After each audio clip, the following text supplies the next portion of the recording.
В минувшие выходные обрушившиеся ливневые дожди на столицу привели к подъему уровня воды в реке Гарикуара.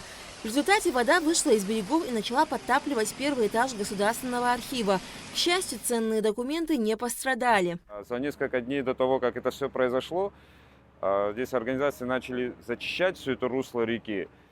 Ну, видно, не успели работы довести до нужного конца. Вот эти 2 дня, что подряд дожди шли проливные, при том, что русло реки поднялось, и она стала переливаться через край, и возникла опасность подтопления помещения архива. К счастью, сотрудники архива, начальник Гвинджа Роман Хакибевич, они все здесь находились, предотвратили подтопление. Сотрудники МЧС приехали быстро, оперативно тоже помогли. В общем, на данный момент удалось избежать худшего сценария. Сейчас сотрудники столичного управления горстрой специальной техникой очищают русло Гарикуары. Стоит отметить, что доступ к реке очень затруднен. Ранее вся техника проезжала по этой дороге, но после установки здесь трансформаторной подстанции проезд закрылся. Чтобы технику подвести поближе к реке, пришлось разбить небольшой участок подпорной стены. Но сейчас, видите, здесь постоянно строительство идут и так далее, то есть техника подойти не может.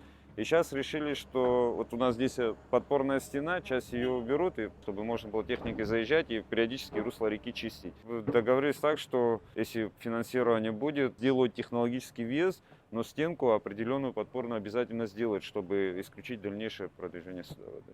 Реку Гарикуара расчищали последний раз около 5 лет назад. По словам сотрудников Государственного архивного управления, случаев подтопления здания архива после его капитального ремонта в 2014 году не было. Сейчас после расчистки русла Гарикуары необходимо соорудить технологический въезд к реке, восстановить часть подпорной стены, иначе есть опасность оползня грунта. Также во время расчистки деревья, произрастающие вдоль реки, планируют спилить. Из-за постоянной тени на заднем дворе образовалась сырость и плесень на первом этаже здания. Альга Трапшнер, Соцлуки, Абхазское телевидение.